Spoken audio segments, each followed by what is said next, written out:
in collisions, momentum is always conserved as long as there's no outside forces. As long as no external forces. So that is something we can count on. Momentum is conserved in collisions. Just keep those outside forces out of there. Kinetic energy is not always conserved. In fact, most of the time, not. Not conserved. So this is the biggest confusion that students have. They think that kinetic energy is conserved. It is not. And even when kinetic energy is not conserved, if some heat or sound is given off in a collision, momentum is still conserved. Now, there is one kind of collision in which energy or kinetic energy is conserved. And that is what we call an elastic collision. And it is the minority of macroscopic collisions. But in these collisions, kinetic energy is conserved. And it's always a type of collision where there's nowhere else that the energy can go. Now, billiard balls, they actually do give off some sound when they collide, but if we neglect that, it's very, very close to an elastic collision. We almost have exactly the same amount of energy before the collision as after the collision. One situation where we do have exactly the same amount of energy is colliding molecules.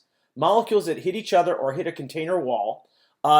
In that situation, well, there's really nowhere else the energy can go because the kinetic energy is the thermal energy of the molecules. There's no difference there. So when you have molecules colliding, kinetic energy is conserved. Now, the reason that it's approximate with a container wall is the container wall actually does absorb some of that kinetic energy in terms of, or it's just observed as thermal energy. But we can pretty much neglect that for molecules. It's important to understand, though, this is the very, very minority of problems that you see where kinetic energy is conserved. Almost all the time, there's some kinetic energy lost or converted to some other form in these collisions. So do not assume kinetic energy conservation. In fact, they'll have to tell you something else. So if they say two objects collide and they want it to be indicate a elastic collision, they'll have to say something like collide elastically. This would have to be the quote. They'd have to actually say that. Or collide with no loss of kinetic energy. They have to tell you. Now, if they said something like colliding molecules, then we could assume it. But if they don't tell us anything about kinetic energy being conserved, we cannot assume that's the case. In fact, for most macroscopic collisions, that is not the case. So don't confuse that. Very important. Now, most of these collisions between two objects are what we call inelastic. That is where kinetic energy is not conserved. That's most of the time. So inelastic or where kinetic energy is not conserved. It can be turned into internal energy. That's just basically thermal energy. Heat is when you transfer thermal energy away from a system. Basically, some people call internal energy heat. It's not exactly true, but the transfer of internal energy or thermal energy is called heat. And this is the majority of collisions are inelastic. Now, there's one specific kind of collision, a perfectly inelastic collision. That just means the particles hit and stick together. So if they hit and actually stick, it's inelastic, there's energy lost, but we call it a perfectly inelastic collision. In other words, they actually hit and stick. We don't have to call this a perfectly elastic collision because if it's elastic, it's already perfectly elastic. It means that no kinetic energy has been displaced or lost at all. So this is a summary of what we have so far. We got two masses, mass 1 and mass 2, colliding. In all collisions, again, we have to assume in this case that there is no external forces. Let's assume that for all these. If no external forces, and that would be like friction or some kind of wind happening or other forces that are outside the system of the two objects. And even if there are, we can use the impulse approximation to kind of neglect those. But it's true absolutely that if there are no external forces, in all collisions, the net initial momentum is equal to the final total momentum. Here's the initial momentum of the two particles, and here's the final momentum of the two particles, and those are vectors, so the direction does matter. So this is true for all collisions. Now, if you have an elastic collision, and again, they'd have to either tell you that or something, or somehow indicate that it's elastic, then you can use these two equations. Momentum is conserved as before, but kinetic energy is also conserved. Relatively rare, but again, we can use that when it happens. Now, if it's perfectly inelastic, then, as always, with no external forces, momentum's conserved, but we have an extra clue in that the V1 final, I should say, will be equal to V2 final simply because these two particles are sticking together. So we just know that the velocities at the end are the same because they stick together. It's just a special case. So let's go ahead and take a look at the next extension of this is when we have two dimensions. Now, in two-dimensional collisions, the momentum in the x direction is the same, initially, is the same as the final x momentum. In other words, we're back to vectors. We had our fun with energy with no all scalars. Now we're back to vectors, which makes this a little bit tougher, but because momentum's always conserved in collisions, that actually makes our life easier.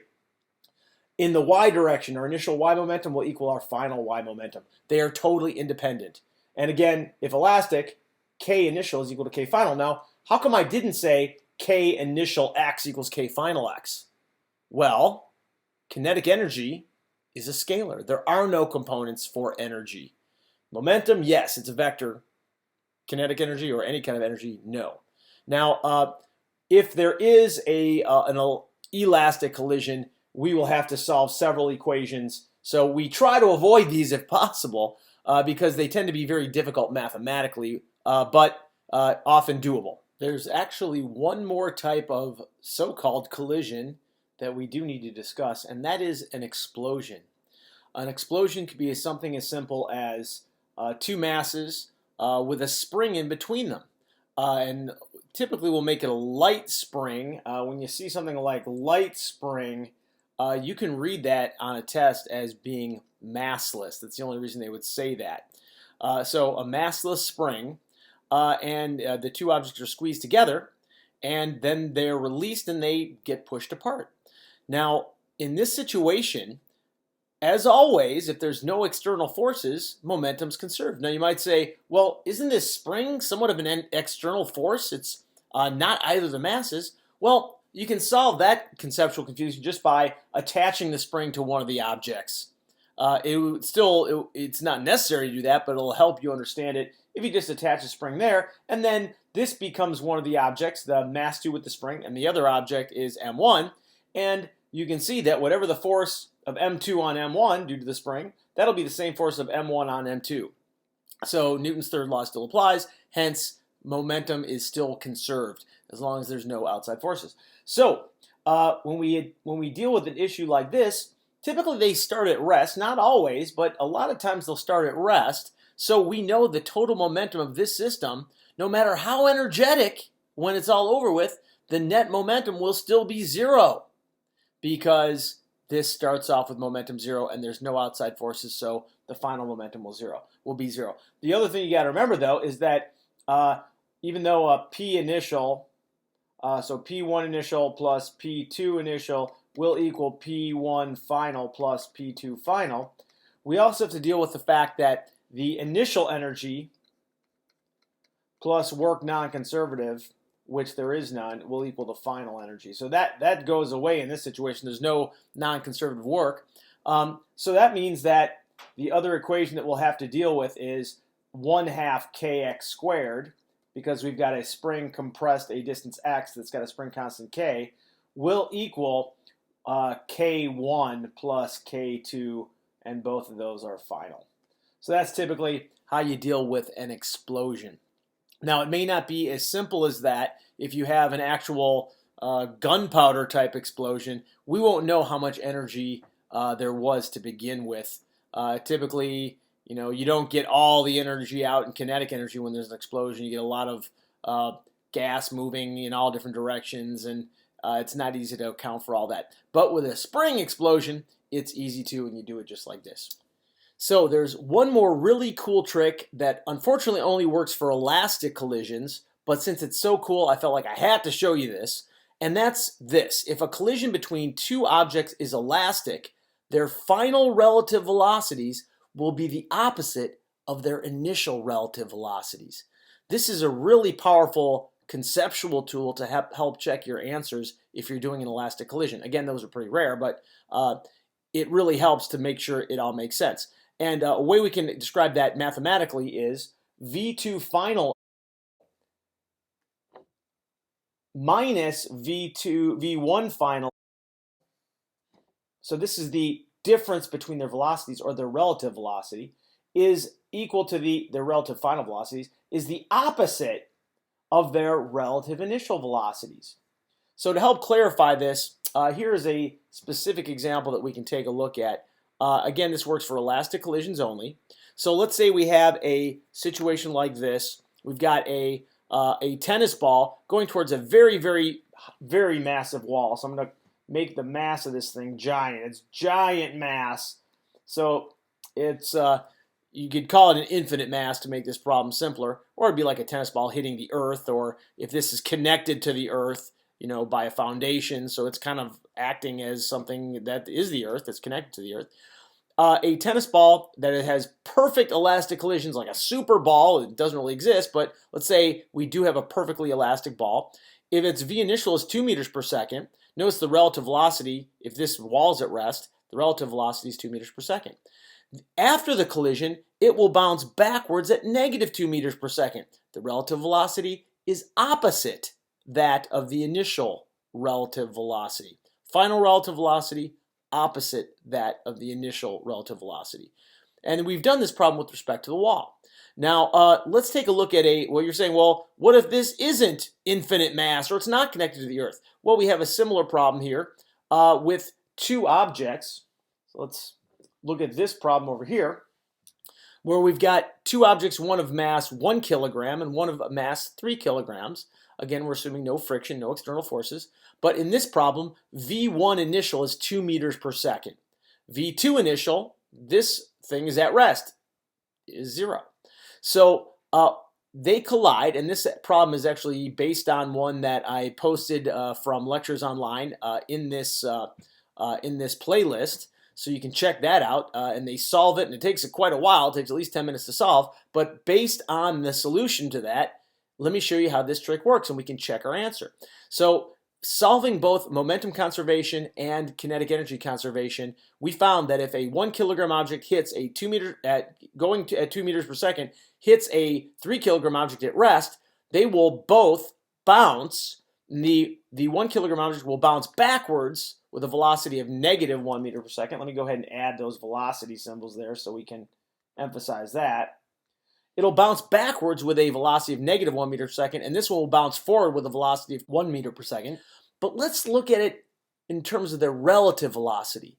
And relative velocity could just be thought of as, what does it look like to an ant that's sitting on this 3 kilogram mass? Now, keep in mind, if you're in your car and you are going 60 miles an hour, and another car passes you at 70 miles an hour, to you, your relative velocity, that car has a relative velocity of 10 miles an hour.